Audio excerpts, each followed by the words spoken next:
Duodu seną vienkiemį. Kaina apie 9 000. Kodėl sakau apie? Todėl, kad čia yra po palikimo priėmimo likęs turtas ir 33 arai yra namų valda ir aplinkui dar yra 3 dideli sklypai, tai ten yra 2 hektarai, tada 1,3 ir va šitas, va, kur matote, yra 4,2 hektaro, ar ne? Tai šitų visų sklypų po dalelę yra. Tai galima su visom dalim imant 9 000 būtų kaina dabar. Jeigu imti tik tai namų valdą su tom senom trobom, tą vienkiemį 33 arus, 100% visas priklauso, ar ne? Tai tada būtų 7 000. Aišku, galima visą laiką tartis, dėrėtis, derintis, dar kažką. Einam, parodysiu, kaip atrodo. Taigi, va. Šičia yra stačiakampio formos. Va čia va baigėsi, va čia riba. O čia, aišku, prasideda tas su bendrasavininkais tas va plotas. Ir va čia va sodas da toksai va senas, va ir tie lazdynai visokie. Einam toliau, pažiūrėsim, kur tos trobos, kaip ten kas atrodo. Tai va.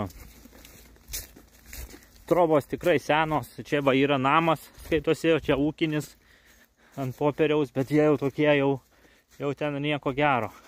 Durys užsuktos su varžtais, aš tiek to į vidų neįsiu, bet kaip čia jums parodyt, va, vidus toks sena troba, ten ir stogas bėga vietomis, tai čia reikėtų jau taisyti arba griauti ir naują statyti. Va. Taip, einam iki krašto ribos. Šičia yra prūdas, bet jau nepriklauso. Ten yra stambiųjų gabarito atliekų aikštelė.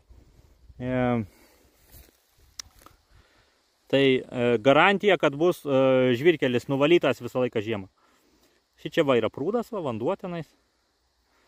Ten visada galima šlangą įmesti ir patraukti vandens šiek tiek su siurbliu. Tai va, sklypas eina va į kitų medžių va ten. Toksai stačiakampis va. Tie va trobesiai patenka į tą stačiakampį sklypą. Dabar ir eina va į vieną pusę tas sklypas. O čia va riba, aš va dabar kur einu, čia yra sklypo riba. Jisai va čia va riba, ties to stulpu. Tai va čia va tarp namo ir stulpo yra vidurys to sklypo. Tai va į tą pusę, iki va tų medžių, ir į aną pusę dar tiek pat yra visas plotas, stačiakampio formos. Tai va, galim pasivaiščioti, kaip čia kas atrodo. Aplinkui. Čia tiesiog seniau kelias būdavo pro va čia, bet čia apaugo viskas. Kažkada seniai buvo. Tai va.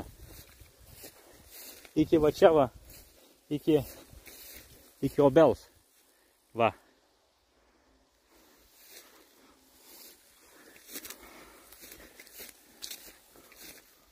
Tai va, toksai va vienkiemis.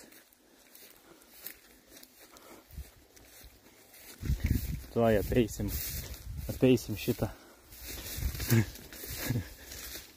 Reiktų apsišienauti. Bet čia jau kas norės tas apsišienauti. Lendam pro šičia.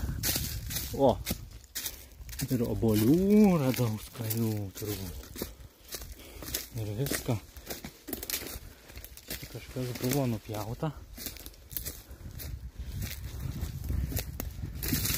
Nu. Ir išlendu į tą pusę. Va.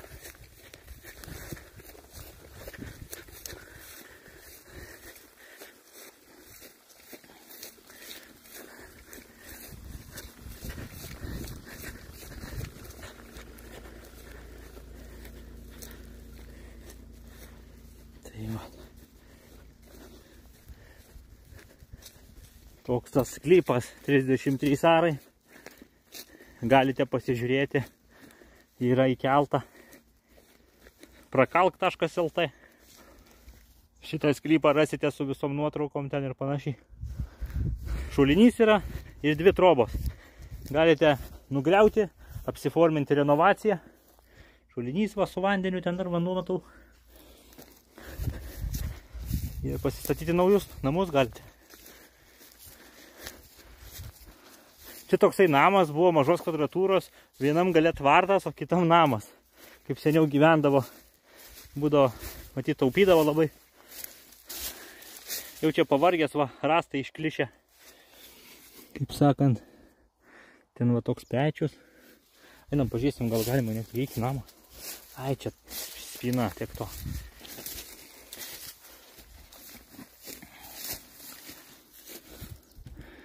Tai va, toksai tas senovinis. Bet ten viduj pavojinga, ten geriau net neiti, tenais balkiai lūžta. Tai va.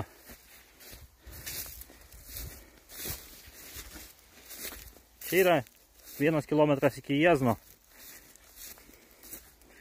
Tai va. Seniau kažkada buvo Jiezno kolonijos kaimas, vadinasi, ar kaip. Dabar kažkoks ten kitas pavadinimas.